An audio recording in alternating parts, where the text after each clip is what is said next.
bagian akhir dari aqidatul Imam Syafi'i min nususi kalamihi wa hikayati ashabihi.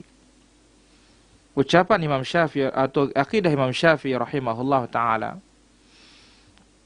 dari ucapan-ucapan beliau, demikian juga ucapan-ucapan sahabat beliau.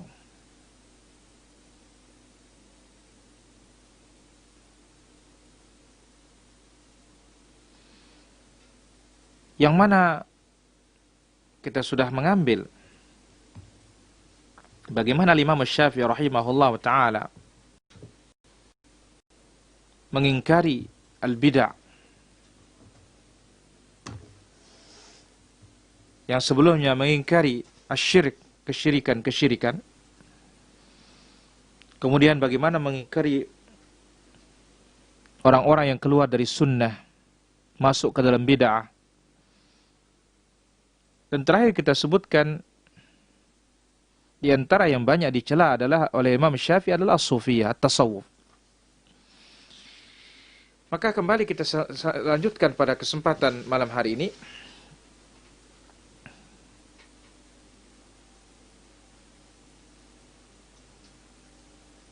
Masih berkaitan dengan pengingkaran al-Imam Syafi'i rahimahullah ta'ala terhadap at-tasawuf.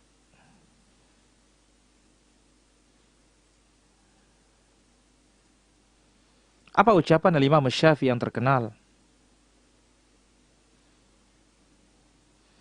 Ussisat tasawuf alal kasal. Tasawuf itu dibangun atas dasar al-kasal, kemalasan. Maka sebabnya sholat enggak, puasa pun enggak, Jumatan juga tidak. Dianggap diri mereka itu sudah marfu anhu asy-syari'ah, sudah terangkat darinya syariat. Atau taklif, sudah terangkat dari mereka taklif, beban dari agama kita. Sehingga beranggapan naik ke derajat hakikat, naik ke derajat ma'rifat. Ini adalah kebatilan. Ini muncul karena apa? Al-kasal, karena kemalasan. Warawu khabar Syafi'i, telah diriwayatkan apa berita Imam Syafi'i rahimahullah ta'ala. Kejadian ini terjadi antara Imam Syafi'i dengan ahad jahalatin nussak, salah satu ahli ibadah yang jahil.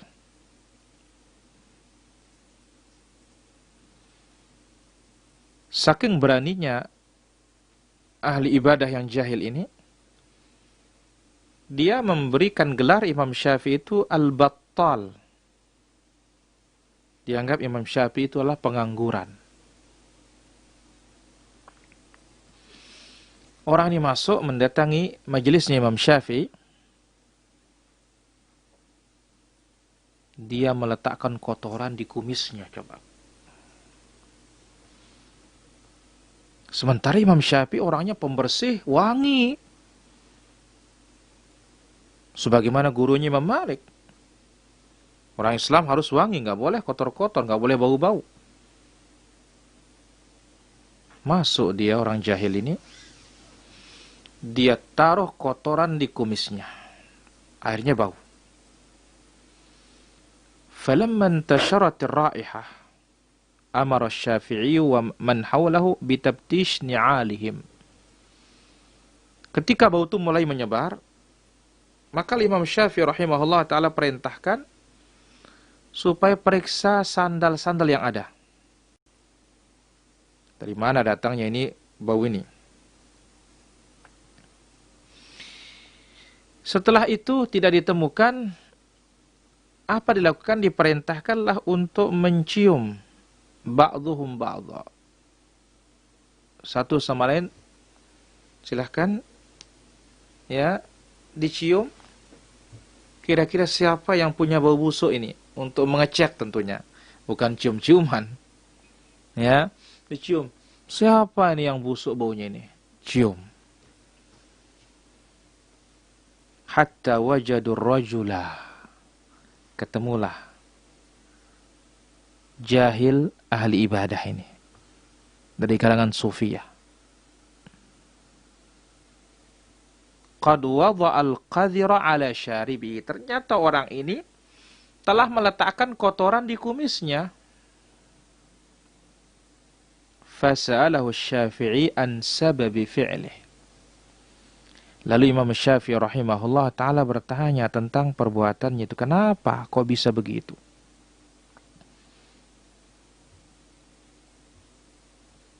Faqala, dia mengatakan, ra'aitu tajabburuka. Aku melihat kesombonganmu, katanya. Subhanallah.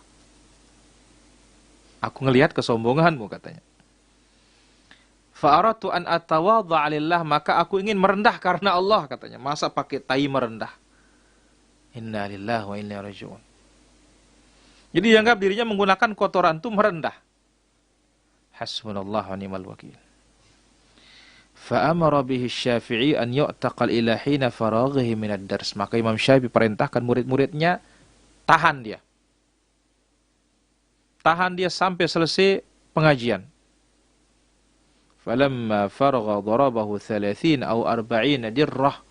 Selesai pengajian, Imam Syafi'i suruh pukul dia 40 kali pukulan dengan tongkat atau 30 pukulan. Lalu Imam Syafi'i mengatakan, wa hadza bima takhattaital masjid bil qadhir. Ini gara-gara kamu masuk melangkahi masjid dengan kotoran. Wa shallaita ala ghairi taharah, dan kamu salat tidak bersuci dari kotoran dan najis. Ini dibawakan oleh Imam Al-Baihaqi dalam demikian juga dalam Manaqib. Ya, Al-Baihaqi Manaqib Asy-Syafi'i. Demikian juga dibawakan oleh Imam Al-Khattabi dalam kitabnya Al-Uzlah.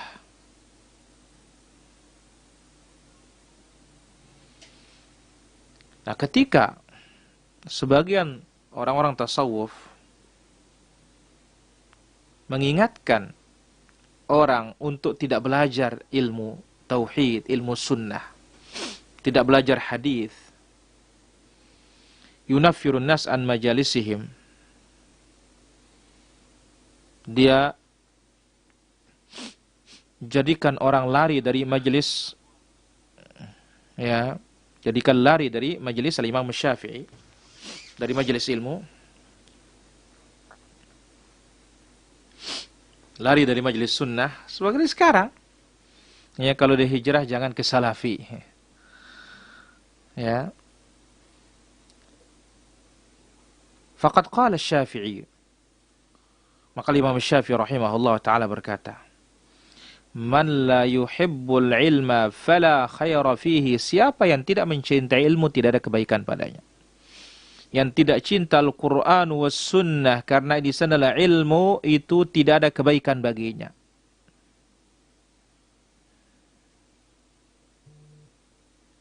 Wala yakun bainaka wa bainahu ma'rifah wala sadaqah. Jangan pernah engkau mau tahu tentang mereka. Dan jangan pernah berkawan dengan orang-orang seperti itu, kata Imam Syafi'i rahimahullah ta'ala. Jadi kenapa? Karena sufiyah dongeng. Ya, cerita isi pengajiannya dongeng. Yang tidak bersanad sama sekali.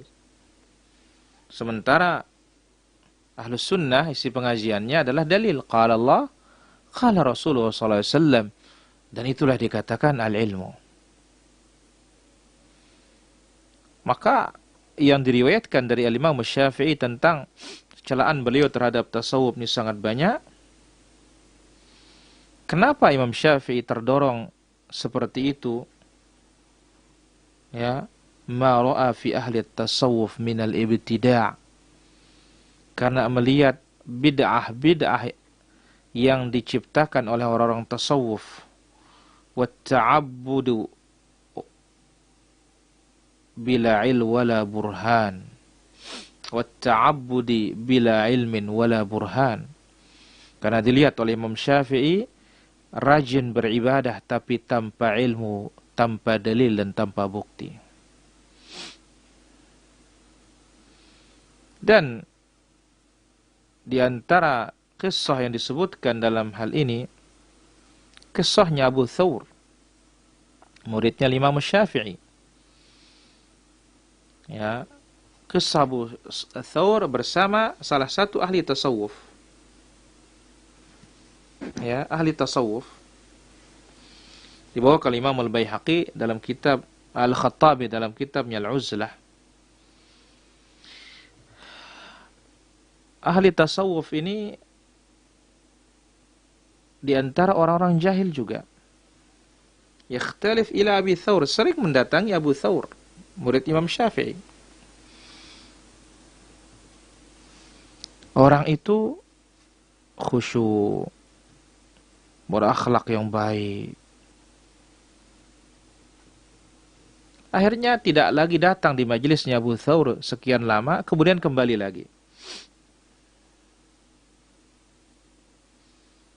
Jasadnya, badannya sudah kurus, pakaiannya lusuh, warna kulitnya pun demikian.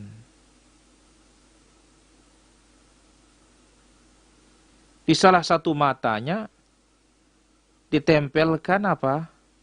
Lilin. Akhirnya Abu Thawr hampir tidak kenal orang ini. Lalu Abu Thawr bertanya kepadanya, "Malladzi qata'aka 'anna?" Apa yang membuatmu tidak datang lagi, terputus dari majelis kita? Faqala qad razaqanillah al-inabah ilaihi. Allahu akbar. Allah Azza wa Jalla, kata orang ini, berikan aku jalan kembali kepada Allah, katanya. Wa habbaba ilayya al-khalwah. Allah jadikan aku mencintai khalwat. Ya, berkhalwat. Wa anistu bil wahdah, aku senang sendirian, menyendiri. Washtaghaltu bil ibadah, sibuk ibadah, katanya. Abu Thawr kembali bertanya, "Fama balu ainika hadza?" Ya. "Fama balu ainuk hadza?" Qala nadartu ila dunya fa idza hiya daru fitnah wa bala. Aku tengok dunia ini, ternyata dunia ini adalah negeri ujian dan cobaan, katanya. Wa qad dzammaha Allah, Allah telah cela negeri dunia ini. Falam yumakkinuni taghmid ainayya kiltaihima anha faghamattu wahidah. Aku tidak mampu untuk memejamkan kedua mataku, aku pejamkan satu, aku tempel satu aja, katanya. Wa taraktul ukhra, aku biarkan yang satu untuk berjalan.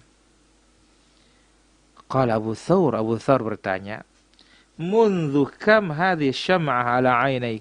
Berapa lama sudah ini menempel lilin itu di matamu? Qala mundhu syahrain aw nahwihima, 2 bulan, katanya. Abu Thawr mengatakan, "Ya hadza." Dikatakan kepadanya, "Hai fulan, ma'alimta, tidakkah kau mengetahui anna lillahi 'alaika salata syahrain wa tahara syahrain?" Allah wajibkan engkau salat 2 bulan, bersuci 2 bulan.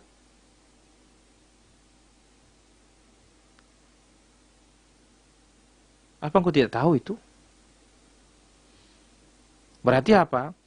Kalau ada lilin berarti otomatis dia enggak wudu. Sedangkan kalau wudu otomatis lilinnya dilepas. Lalu Abu Thawr berkata, "Unzuru ila hadzal ba'is. Qad khada'ahu syaitan." Lihat ini, katanya. Orang yang miskin ini. Ya. Dia telah ditipu oleh syaitan. Wa ikhtalasahu min baini ahli al-'ilm. Dan dia dicopet dari majelis ilmu, dari para ulama. Thumma wukkila bihi Abu Thawr man yata'ahadu wa yulaqqinuhu al-'ilm. Kemudian Allah Azza wa Jalla siapkan Abu Thawr untuk memperhatikannya dan mengajarkannya ilmu Islam. Nah, ini dia. Oleh karena itu Al-Imam Syafi'i rahimahullah ta'ala sangat menguatkan pentingnya luzum ta'allumul ilmu syar'i, terus belajar ilmu agama. Belajar Alkitab, belajar As-Sunnah. Liyakunal mu'min agar seorang mukmin ala basirah, di atas dasar ilmu. Dan Imam Syafi'i rahimahullah ta'ala telah menganjurkan untuk belajar. Dalam kesempatan yang sangat banyak beliau ingatkan. Sampai beliau memilih bahwasanya menuntut ilmu lebih utama daripada melaksanakan amalan-amalan sunnah. Sebagaimana dibawakan dalam kitab Manaqibus Syafi'i oleh Imam Al-Baihaqi.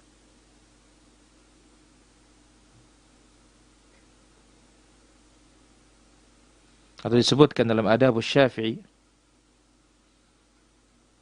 Dan beliau memilih juga anna talabal afdal syai' taqarrabu bihil 'abd ila Allah Ta'ala ba'da ada'il faraid. Menuntut ilmu itu adalah amalan yang paling utama kita gunakan mendekatkan diri kepada Allah setelah melaksanakan ibadah wajib. Jadi setelah melaksanakan ibadah wajib, yang paling utama untuk mendekatkan diri kepada Allah belajar. Bahkan Imam Syafi'i faddalahu 'alal jihad, lebih diutamakan menuntut ilmu di atas jihad yang merupakan dzirwatu sanamil Islam, puncak dari ajaran Islam. Poin terakhir, Al-Musannif mengatakan akhtim hadhihi risalah. Aku tutup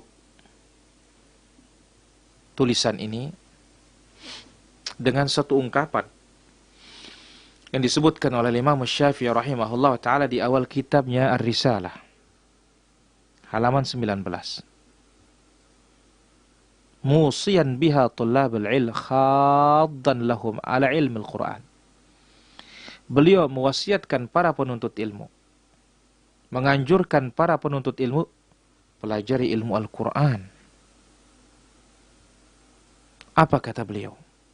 Fahaqqun ala talabatil ilm, wajib bagi para penuntut ilmu, bulugh ghayat juhdihim fil istikthar min ilmih, mengeluarkan segala usahanya dan tenaganya memperbanyak ilmu Al-Quran.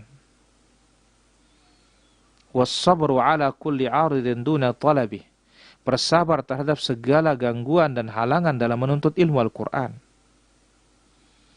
Wa ikhlasun niyati lillah, murnikan, ikhlaskan niat kepada Allah Azza wa Jalla karena Allah.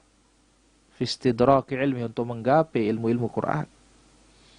Nassan, secara nasnya, teksnya. Wastimbatan, kemudian konteksnya. Warraghbatu ilallah fil auni alaih, kemudian mintalah bantuan kepada Allah Azza wa Jalla. Ilmu adalah Allah yang punya. Mintalah bantuan kepada Allah Azza wa Jalla. Sebagaimana baginda Rasulullah sallallahu alaihi wasallam setiap selesai salat subuh, Allahumma inni as'aluka ilman nafi'a. Ya Allah, aku minta kepadamu ilmu yang bermanfaat. Wa rizqan thayyiba, rizki yang baik, wa amalan mutaqabbala, dan amal yang diterima. Fa innahu la yudrak khair illa bi'aunihi. Kita tidak bisa menggapai kebaikan kecuali dengan bantuan Allah tabaraka wa ta'ala.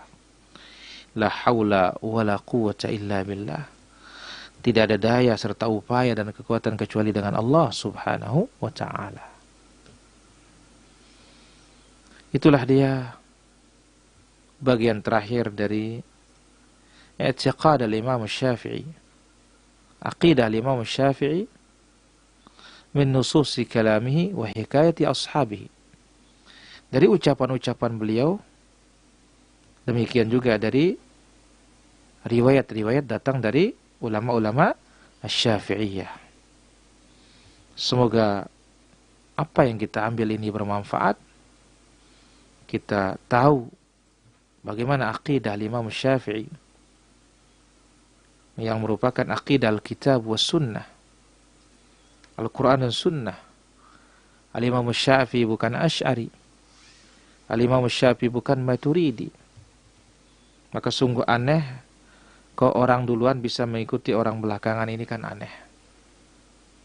Ya, seharusnya orang belakangan mengikuti orang yang duluan. Namun ingat, sebagaimana syair mengatakan, wal khairu kullal khair fi ittiba'i man salaf. Sumber segala kebaikan itu adalah mengikuti salaf. Wasyarru kullu syarri bi ibtida'i man khalaf. Dan sumber dari segala keburukan adalah bid'ah yang dibuat oleh orang-orang belakangan. Wassallallahu wasallam wa barak ala abdika wa rasulika Muhammad wa ala alihi wa sahbihi ajma'in wa akhiru da'wana anil hamdulillahi rabbil alamin. Selesailah apa yang kita bahas pada kesempatan malam hari ini para hadirin rahmatullah azza wa jalla. Dan insyaallah taala berikutnya akan kita kaji syarah i'tiqad a'immatul hadis. Syarah aqidah imam-imam ahlul hadis. Ini disyarah oleh Dr. Hamad ibn Ibrahim al-Uthman, salah satu guru besar, dosen, pengajar di bagian hadis dan tafsir di Kulliyat Syariah di Jami'atul Kuwait, Universitas Al-Kuwait. Insyaallah kita mulai esok malam. Mudah-mudahan Allah Azza wa Jalla memberikan kita taufik. Baik para pemirsa yang dimuliakan oleh Allah Azza wa Jalla, bagi yang ingin berdialog interaktif, di sesi yang kedua ini kami berikan kesempatan di 0811 390110. Jangan lupa untuk di-share, dibagi sebanyak-banyaknya, ya, serame-ramenya, agar kita menjadi pembuka kunci-kunci kebaikan dan penutup, ya, pintu-pintu keburukan. Baik, kita akan ambil pertanyaan pertama yang sudah masuk di kesempatan malam hari ini. Heni bertanya, Ustadz, ada titipan pertanyaan untuk sekarang ini, apa kita wajib sholat di rumah apa di masjid? Kita katakan wajib sholat di masjid bagi laki-laki, bukan sholat di rumah. Wallahu ta'ala ala wa alam, kecuali ada uzur. Pertanyaan berikutnya, Assalamualaikum. Apakah akan hancur amalan kita apabila kita berbuat maksiat? Tergantung maksiatnya. Kalau maksiatnya adalah kesyirikan, maka hancur. Tapi kalau maksiatnya biasa, kita katakan tidak akan menghancurkan amalan tersebut, tetapi bisa saja kalau banyak maksiatnya, maka amalan kebaikan kita pun terhapus dengan banyaknya dosa tersebut. Maka Imam Syafi'i rahimahullah ta'ala, Imam Ibnul Qayyim rahimahullah ta'ala,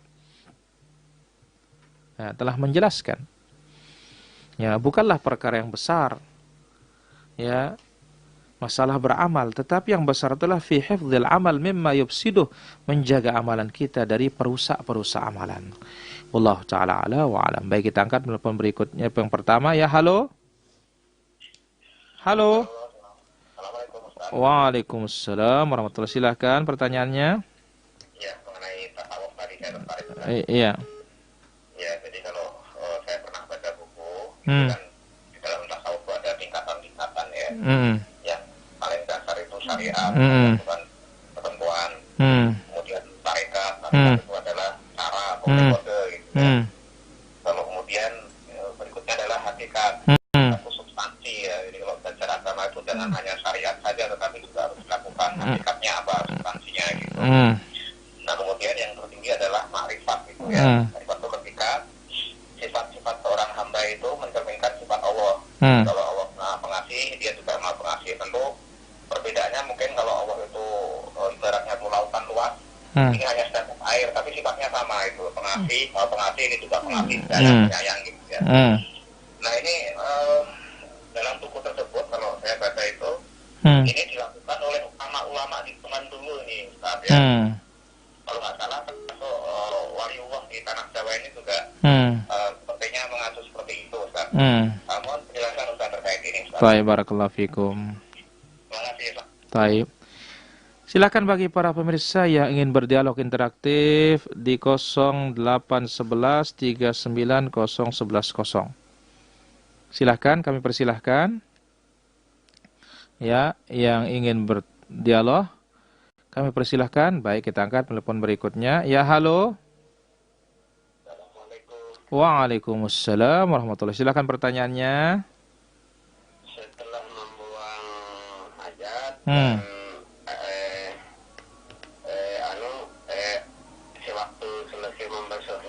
masuk di WC. Adakah doanya nih Pak Ustaz? Baik. Baik, itu saja. Kami persilahkan bagi para pemirsa di 0811 390110. Sekali lagi 0811 390110. Baik, kita angkat dulu. Ya, halo. Ya, halo. Halo, Assalamualaikum. Waalaikumsalam warahmatullahi wabarakatuh. Silakan pertanyaannya. Ini Pak Ustaz. Iya. Saya ini mantan tarekat Pak Ustaz. Saya bertanya ini Pak Ustaz, gimana bagian di sini di kampung saya orang kan sholat berjamaah di rumah, di sholat berjamaah Ustaz. Bertanya saya, kenapa tidak sholat di masjid ini? Baik. Takut riak, dia bilang masjid ini. Baik. Gitu. Baik, barakallahu fikum. Assalamualaikum. Waalaikumsalam warahmatullahi. Ya, halo. Assalamualaikum. Waalaikumsalam warahmatullahi. Silakan pertanyaannya. Pertanyaannya singkat saja Ustaz. Iya. Bagaimana cara memahami ayat-ayat yang termasuk dalam kategori mutasyabihat dalam Quran Ustaz? Terima kasih Ustaz. Baik. Waalaikumsalam warahmatullahi. Silahkan yang ingin berdialog interaktif di 0811. Baik, kita angkat. Ya, halo. Assalamualaikum Ustaz. Waalaikumsalam warahmatullahi. Yang mau bertanya nih Ustaz. Baik. Dulu anak pernah berbuat kenakalan riba Pak Ustaz. Pernah meminjam uang di finansial. Baik. Kemudian anak membuat rumah dengan uang tersebut. Bagaimana sekarang statusnya Ustaz untuk rumah kami itu, sementara kami baru dengan dakwah tersebut Ustaz. Baik, itu saja. Wa jazakallahu khair, barakallahu fikum. Baik, kita angkat telepon berikut dulu. Ya, halo. Assalamualaikum. Waalaikumsalam warahmatullahi. Silakan pertanyaannya. Qala Allah subhanahu wa ta'ala yu'til hikmata man yasha wa man yu'ta hikmata faqad utiya khairan katsira. Ya, pertanyaannya apa yang disebut dengan hikmah? Baik, itu saja. Bagaimana untuk memperoleh hikmah itu? Baik. Assalamualaikum. Waalaikumsalam warahmatullahi. Ya, halo. Waalaikumsalam warahmatullahi. Iya, ini saya ingin bertanya. Baik. Kan hari ini kan tetangga saya alhamdulillah ada yang menikah ya. Namun qadarulahnya belum sesuai syariat, masih tidak ada hijabnya untuk perempuan dan masih ada musik-musiknya, bahkan musik-musiknya qadarullah sampai terdengar di rumah anak Ustaz. Itu kan anak sebagai pemuda kampung sini kan diundang untuk acara ke situ ya, istilahnya seperti bantu-bantu itu loh Ustaz. Iya. Itu kira-kira kan anak pengen nggak ikut itu Ustaz, apakah itu anak jika memang bisa datang ke sana itu apakah anak termasuk membantu dalam hal kemungkaran ya Ustaz? Baik, itu saja. Barakallahu fikum. Wa jazakallahu khair. Assalamualaikum warahmatullahi. Kita angkat. Ya, halo. Waalaikumsalam warahmatullahi. Silakan pertanyaannya. Mereka mengaku dirinya pasar sapi Ustaz. Tapi mereka malah yang makan-makan, yang melakukan yang tidak yang disodorkan oleh Imam Syafi'i tadi. Ini bagaimana nih Ustaz? Baik. Yang kedua Ustaz, dia bernasihat agama luar biasa Ustaz. Ya, artinya baguslah nasihatnya, tapi dia tidak pernah sholat Ustaz. Bagaimana ini Ustaz orang seperti ini? Itu saja. Terima ilmunya atau tidak Ustaz? Baik, itu saja. Assalamualaikum warahmatullahi wabarakatuh. Waalaikumsalam warahmatullahi.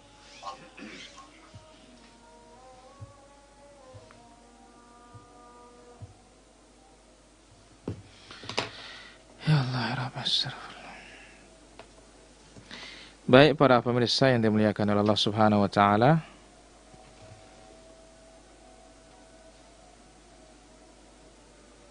Di sini pertanyaan sudah masuk. Pertama berkaitan dengan at-tasawuf.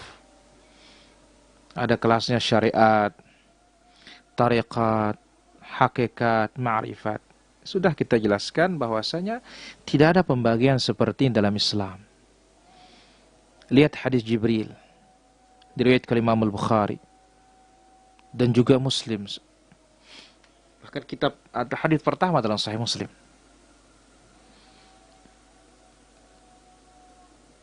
Di akhir hadis, ketika setelah Nabi SAW ditanya oleh Jibril tentang akhbirni anil Islam, beritakan kepadaku tentang Islam, dijawab dengan syahadatain sampai pada haji. Akhbirni anil iman, beritakan kepadaku tentang iman, jawab tentang iman kepada Allah, berakhir pada al-iman bil qadar. Kemudian akhbirni anil ihsan, beritakan tentang ihsan, dijawab oleh Nabi. Akhbirni an amaratis sa'ah, beritakan tentang tanda-tanda kiamat. Pergilah laki-laki tersebut. Nabi tanya, atadri manis sa'il? Tanya Umar, apa engkau tahu siapa yang bertanya tadi ya Umar? Allah wa Rasuluhu alam, Allah dan Rasul paling tahu. Apa jawaban Nabi SAW? Dzaka Jibril atakum yu'allimakum aw yu'allimukum umur dinikum atau amr dinikum. Itu Jibril datang mengajarkan kalian agama kalian. Maka mustalah tasawuf ini sendiri mustalah hadis, istilah yang datang belakangan, bukan dari Nabi SAW maupun dari para sahabat. Ya, kita katakan yang wali pun yang datang di tanah Jawa, amruhu minallah, urusannya kepada Allah Azza wa Jalla. Yang jelas, di antara para aulia tersebut, mereka itu menegakkan tentang sunnah, namun apa yang bisa mereka lakukan pada saat tersebut. Jadi kita katakan bahwasanya mustalah itu sendiri muhdats, istilah yang dibuat-buat belakangan dan dicocok-cocokkan. Tidak memiliki standar dalil yang sahih baik dari Al-Quran maupun hadis Nabi sallallahu alaihi wasallam. Wallahu taala ala wa alam. Kemudian selesai qadal hajah, apakah ada doa? Tidak ada, kecuali keluar WC. Keluar WC ghufranak. Hanya itu riwayat yang sahih. Wallahu taala ala wa alam. Kemudian salat berjamaah di rumah. Dikatakan ada bantahan tasawuf, salat berjamaah di rumah, takut di masjid. Kenapa? Takut riya. Apa kata para ulama kita? Ya, al-amal min ajlin nas. Riya, beramal karena manusia itu riya. Wa tarkul amal min ajlin nas syirik. Tidak melaksanakan suatu ibadah karena manusia itu juga adalah kesyirikan. Maka yang kita lakukan, silahkan beramal sesuai dengan tuntunan dan ikhlaskan, perbaiki niat kita karena Allah Subhanahu wa taala. Wallahu taala ala wa alam. Kemudian bagaimana kita yang benar dalam memahami ayat mutasyabihat? Pertama, harus dijelaskan. Ayat mutasyabihat bukanlah asma wa sifat termasuk di dalamnya, tidak. Ya. Ayat mutasyabihat yang disebutkan dalam pendapat yang paling rajih adalah yaitu al-umurul ghaibiyat, perkara-perkara gaib yang tidak ada yang mengetahui hakikatnya kecuali Allah Tabaraka wa taala, seperti peristiwa-peristiwa hari kiamat. Ini disebutkan dengan ayat-ayat mutasyabihat. Nah, konsep kita memahami ayat mutasyabihat, kita katakan sebagaimana firman Allah dalam surat Al-Imran. Warasikhuna fil ilmi yaquluna amanna bih. Orang yang mendalam ilmunya, mereka mengatakan aman, kami beriman. Kullu min indi rabbina, semuanya datang dari Allah Azza wa Jalla. Jadi ayat mutasyabihat harus dikembalikan kepada ayat muhkamat. Ayat muhkam itu menjadi induknya. Ayat mutasyabihat ini sebagai ujian. Apakah orang ini akan melarikan, mencari makna yang benar dengan ayat yang muhkam apa tidak? Maka disebabnya Allah mengatakan, فَأَمَّا الَّذِينَ فِي قُلُوبِهِمْ زَيْغٌ فَيَتَّبِعُونَ مَا تَشَابَهَ مِنْهُ ابْتِغَاءَ الْفِتْنَةِ وَابْتِغَاءَ تَأْوِيلِهِ. Orang-orang yang ada penyimpangan di hatinya, dia akan mengikuti yang mutasyabihat. Kenapa? Ingin cari fitnah dan cari-cari takwilnya. Tidak ada yang tahu takwilnya kecuali Allah Azza wa Jalla. Orang beriman mengatakan kami beriman, semuanya datang dari Allah Azza wa Jalla. Wallahu taala ala wa alam. Kemudian kita pinjam uang di finansial untuk bangun rumah. Nah, kita sudah bertaubat. Bagaimana rumah tersebut? Insya Allah tidak ada masalah. Ya, asal kita sudah bertaubat kepada Allah Subhanahu wa taala. Wallahu taala ala wa alam. Kemudian Allah Subhanahu wa taala menerangkan yu'til hikmata man yasha dalam suratul Baqarah ayat 269. Ayat 269. Yu'til hikmata may yasha. Wa may yu'tal hikmata faqad utiya khairan katsira. Allah Azza wa Jalla berikan hikmah itu bagi siapa saja dikehendaki. Dan barang siapa yang diberikan hikmah oleh Allah Azza wa Jalla, maka dia telah diberikan kebaikan yang banyak. Yang ditanyakan di sini adalah mana ini maksud dengan hikmah? Dan bagaimana kita akan menggapai hikmah tersebut? Tentunya kita katakan hal ini bisa kita lihat dalam firman Allah Subhanahu wa taala yang diterangkan oleh Imam Ibnu Katsir rahimahullahu taala. Apa kata Ibnu Katsir rahimahullahu taala pada ayat yang ke-269 ini? Dikatakan yu'til hikmata may yasha. Allah berikan hikmah itu bagi yang dikehendaki. Wa may yu'tal hikmata faqad utiya khairan katsira. Al-hikmah, ya,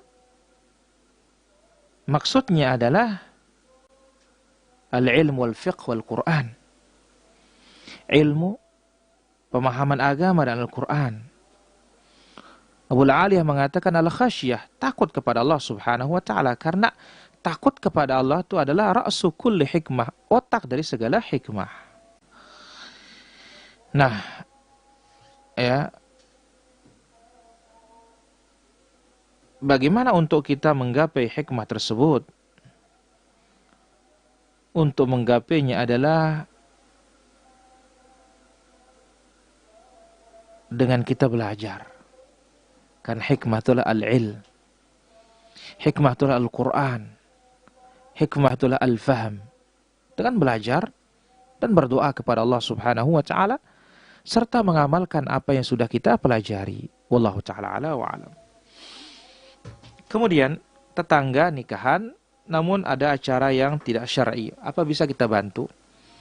Kita katakan, kita bantu yang sesuai dengan syar'i, yang tidak sesuai dengan syar'i tidak usah kita bantu. Wallahu ta'ala ala wa alam. Bagaimana ada yang ngaku dirinya mengikuti mazhab Imam Syafi'i, tapi masalah kematian, makan-makan di rumah kematian dan semisalnya, kita katakan itu hanya pengakuan belaka yang bersih dari bukti, maka sebagaimana yang disebut oleh Nabi SAW, "Lau yu'ton nas bida'wahum ladda'a rijalun dima'a qaumin wa amwalahum, walakin al-bayyinatu 'alal mudda'i wal yaminu 'ala man ankar." Andai kata orang dibebaskan untuk mengaku, niscaya akan ada yang mengaku darah orang lain, harta orang lain, tetapi bukti bagi yang mengaku, sumpah bagi yang mengingkari. Wallahu ta'ala ala wa alam. Bagaimana ada orang pintar memberikan nasihat, tapi dia sendiri tidak sholat. Apa diterima, apa kita tinggalkan? Kita katakan ambil nasihat dari orang yang taat, ya, yang beriman. Adapun dia kalau keluar dari Islam, nasihat apa yang bisa kita ambil kalau berkaitan dengan urusan agama? Wallahu ta'ala ala wa alam. Baik, kita lihat dulu pertanyaan sudah masuk di sini.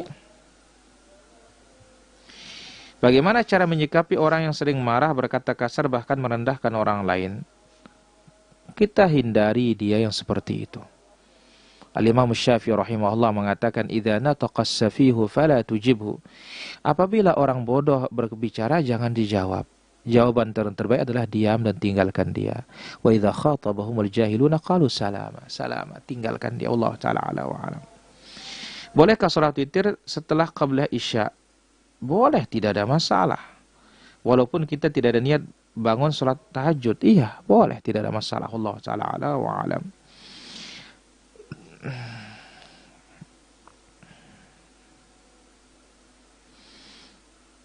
Coba kasih contoh tasawuf. Kita ini bukan tasawuf, bagaimana kita akan memberikan contoh tasawuf?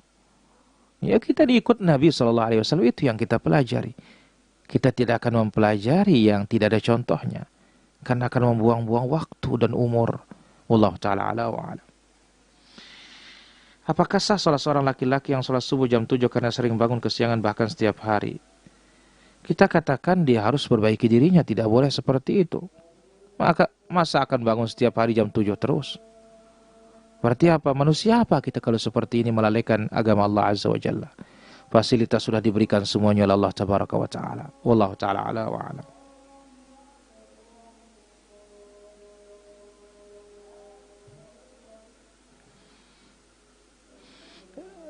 Jual Syafi'i yang isinya Salafi, Wahabi, modus baru pembohongan Salafi. Kita katakan siapa yang bohong dengan sanad-sanad yang sahih. Maka ini adalah kalau kebencian dan kedustaan yang muncul, akhirnya menuduh yang jujur menjadi dusta, yang dusta menjadi jujur. Ya, kita katakan Imam Syafi'i memang Salafi. Ya, memang salaf. Maka oleh karena itu, ya, berpikirlah dengan hati yang jernih, minta petunjuk kepada Allah Subhanahu wa Ta'ala, buka pikiran kita, jangan kaku, jangan membeo. Wallahu ta'ala ala wa alam. Ya, halo. Assalamualaikum. Waalaikumsalam warahmatullahi wabarakatuh. Silakan pertanyaannya. Tetangga saya meyakini bahwasanya Tuhan bersatu dengan kita. Kemudian dia juga mengetahui dan tahu bagaimana wujud dan zat Allah. Lalu dia juga meyakini di dalam kuburan itu tidak ada apa-apa. Apakah boleh kita mendoakannya setelah dia meninggal dunia? Ataukah wajib kita mensolatkan jenazahnya? Baik, itu saja. Waalaikumsalam warahmatullahi. Ya, kalau kita sudah ketahui seperti itu, ya, dan kita sudah nasihati, dan orang-orang berilmu sudah kita minta menasihatinya, maka tidak usah kita urus jenazahnya kalau sampai terjadi seperti itu. Wallahu ta'ala ala wa alam. Anak saya duluan meninggal dunia, jadi nanti kalau saya meninggal siapa? Baik, kita angkat dulu. Ya, halo. Waalaikumsalam warahmatullahi wabarakatuh. Silakan pertanyaannya. Doa apa yang paling bagus untuk doa orang tua supaya anaknya menjadi anak yang soleh? Baik, itu saja. Baik. Assalamualaikum warahmatullahi wabarakatuh. Tidak ada doa yang terbaik, ya, kecuali mendoakan mereka sebagaimana doa dalam Al-Quranul Karim. Rabbana hablana min azwajina wa dhurriyyatina qurrata a'yun waj'alna lil muttaqina imama. Wallahu ta'ala ala wa alam. Kemudian, baik, kita angkat penelpon berikutnya. Ya, halo. Halo. Ya, silahkan. Assalamualaikum. Waalaikumsalam warahmatullahi wabarakatuh. Silakan pertanyaannya. Ini masalah Jumat. Di tempat kami semua baca Al-Quran. Jadi yang kami tanyakan, mana lebih baik kita baca Al-Quran dan sholat sunat? Baik, itu saja. Itu saja. Baik. Waalaikumsalam warahmatullahi wabarakatuh. Kita katakan kalau melihat hadis Nabi SAW yang utama itulah salat. Karena Nabi SAW bersabda dalam Sahih Muslim, wa shallama kutiba lahu. Ya, dan dia salat semampunya. Ya, salat semampunya. Maka ini menunjukkan bahwasanya yang utama adalah as-shalah. Wallahu ta'ala ala wa alam. Anak saya duluan meninggal dunia, jadi kalau saya meninggal siapa doakan, sedangkan harapan saya, ya, mendoakan dia anak soleh menghafal Quran. Kita katakan urusannya kepada Allah Azza wa Jalla. Yang penting kitanya harus soleh juga. Ya, jangan kita mengharapkan anak kita kalau sudah meninggal dunia. Tapi kita yang berharap kepada Allah Subhanahu wa Ta'ala. Wallahu ta'ala ala wa alam. Apa boleh merenggangkan salat saat pandemi COVID seperti ini? Kita katakan kalau memang keadaan memaksa kita karena memang lagi kencang di zona merah dan semisalnya, maka silahkan direnggangkan untuk, ya, ihtiyat, kehati-hatian dan kewaspadaan. Allah ta'ala ala wa alam. Baik, kita angkat. Ya, halo. Halo. Halo, Assalamualaikum. Waalaikumsalam warahmatullahi. Silakan pertanyaannya. Eh, Kalau kita apa ya, bekerja di tempat yang katakanlah ada unsur subhat gitu, sementara ini belum ada pengganti yang setara gitu. Baik. Ya, sebaiknya saran Ustadz gimana, Ustadz? Baik, itu saja. Ya, terima kasih. Assalamualaikum. Waalaikumsalam warahmatullahi. Kita katakan bahwasanya kalau terjadi seperti itu, silahkan cari yang lebih jelas kehalalannya, ya. Sementara tidak mengapa bekerja di tempat tersebut dengan terus kita mencari, ya. Mudah-mudahan Allah Azza wa Jalla memberikan kita jalan keluar. Namun tentu saya ragu untuk meneruskan pekerjaan. Silahkan keluar, ya, kalau memang keraguan. Wallahu ta'ala ala wa alam.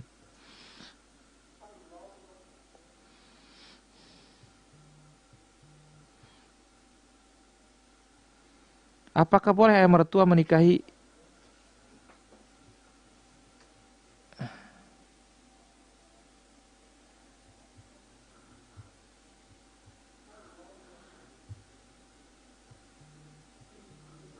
Ya, halo. Waalaikumsalam warahmatullahi. Silakan pertanyaannya. Ya, nanti ya ingat ya, kalau sedang bertanya, ada orang bertanya atau sedang menjawab, jangan dulu nelponnya supaya tidak terputus, ya. Ya, ya. Ada teman saya ini di Pako, biasa-biasa si mama Pako, terus merari nikah, andai tahu nerima ijab kabul atas pernikahannya. Baik, itu saja. Barakallahu fiik. Kita katakan bahwasanya cukup dengan isyarat, maka itu sudah sah. Karena dia bisu tidak bisa berbicara, maka kita katakan cukup dengan isyarah, itu sah. Wallahu ta'ala a'la wa alam. Ya, halo. Assalamualaikum. Waalaikumsalam warahmatullahi. Silahkan pertanyaannya. Masalah tanggung banget, Ustaz. Baik. Ini istri saya masih nggak percaya, sudah saya bilang nggak boleh. Mertua saya juga bilang nggak apa-apa katanya. Selama Ustaz nasihati. Baik, itu saja. Assalamualaikum. Waalaikumsalam warahmatullahi. Kita katakan ya, namanya qard jarra naf'an, utang yang diambil manfaatnya, ini adalah riba. Maka Nabi SAW mengatakan, la yughlal qurrahnu an sahibihi, barang gade itu tidak boleh dihalangi dari yang punya. Lahu ghunmuhu wa alaihi ghurmuh, barang gade itu untungnya kembali kepada yang punya, ruginya kembali kepada yang punya. Adapun uangnya kembali, dia dapat hasil dari sawahnya orang, maka hasilnya adalah riba. Hasilnya adalah riba. Wallahu ta'ala a'la wa alam. Kami ingatkan bagi para pemirsa, jangan lupa untuk di-share, dibagi sebanyak-banyaknya.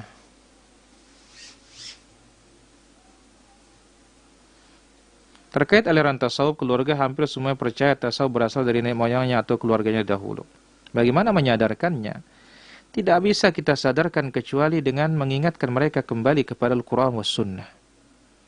Mempelajari Al-Quran dan Sunnah Nabi SAW yang sahih. Dan doakan mereka untuk mendapatkan hidayah. Wallahu ta'ala a'la wa alam. Baik, nampaknya itu saja bisa kita sampaikan pada kesempatan malam yang berbahagia ini. Mohon maaf sekiranya ada pertanyaan yang belum terjawab. Terus diikuti, dilayangkan di kesempatan yang lain. Besok pagi insyaAllah ta'ala di faedah tafsir dari suratu Al-Hasyr insyaallah taala. Wassallallahu ala nabiyina Muhammad. Subhanakallahumma bihamdik asyhadu an la ilaha illa anta astaghfiruka wa atubu ilaik. Wassalamu alaikum warahmatullahi wabarakatuh.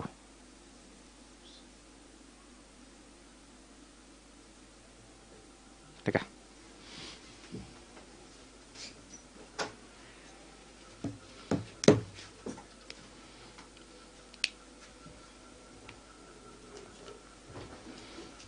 Mainkan Hairja.